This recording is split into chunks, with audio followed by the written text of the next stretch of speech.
ধন্যবাদ। এইভাবেই ব্যবসা করবেন। ঠিক আছে। গভর্নমেন্ট নির্ধারিত মূল্যে বিক্রি করছে, কখনো ধার্যকৃত মূল্যের অধিক মূল্যে বিক্রি করতে হয় না। আপনারা এর আগে বলতেন আপনাদের পোষায় না। কত করে কিনলেন?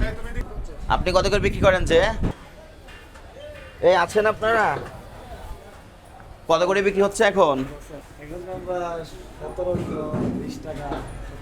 12 কেজিগুলো 12 কেজি 1940, 35 কেজি 5660, 45 কেজি 7277। এটা হচ্ছে মূল্য তালিকা। ঠিক আছে, বিক্রি করেছেন কত করে? আপনারা কি পাইকারি না খুচরা বিক্রি করেন?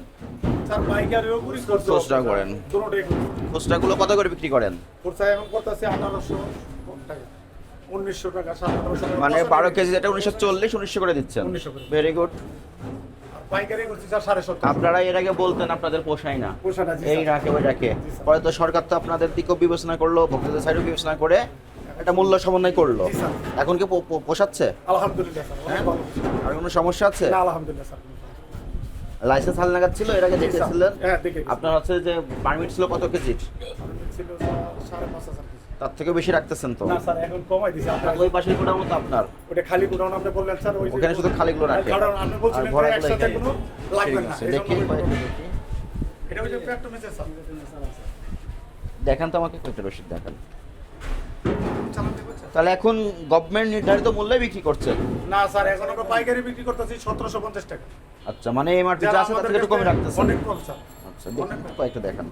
স্লিপটা দাও আমাকে। ওই যে পাইকারি একজন আছে 1750 করে স্যার, নিয়ে যান। কত করে কিনলেন? এই তুমি আপনি কত করে বিক্রি করেন? যে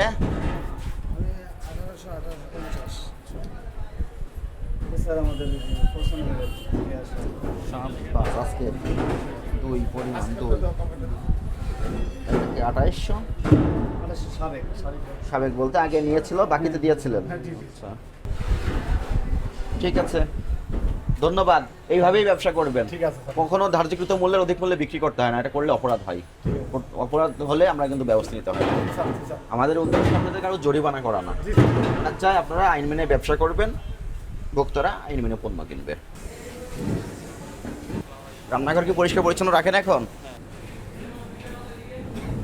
এখানে কি গরম পানি রাখা? জি স্যার। এই যে ডাস্টবিনের ঢাকনা ব্যবহার করতে বলছিলাম এর আগে, স্যার ভুল হয়ে গেছে স্যার, সরি স্যার। ভুল প্রত্যেকবারই ভুল হবে বলেন?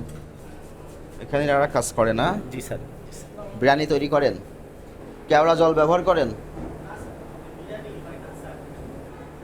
ফ্লোরটাও নোংরা হয়ে গেছে, পরিষ্কার রাখতে হবে। হ্যাঁ, জি স্যার, অবশ্যই স্যার। আর যে ডাস্টবিন ব্যবহার করছেন ওটা ঢাকনা ব্যবহার করবেন। কারণ কি হয়, ডাস্টবিন যদি খোলা থাকে ওখানে যে মশা বা মাছিটা বসে, ওখানে বসার কিছুক্ষণ পর আপনার ওই খাবারে ওই বসবে। খাবারে বসলে তাহলে মশা বা মাছির জীবাণুটা- মাধ্যমে জীবাণুটা পারস্পরিক দূষণ হয়। এটা করবেন না, এটা কিন্তু অপরাধ। অবশ্যই স্যার, অবশ্যই।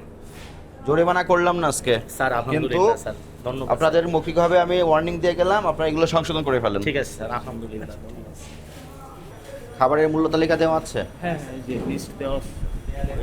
এটা তো ফলো করেন না, বেশি রাখেন।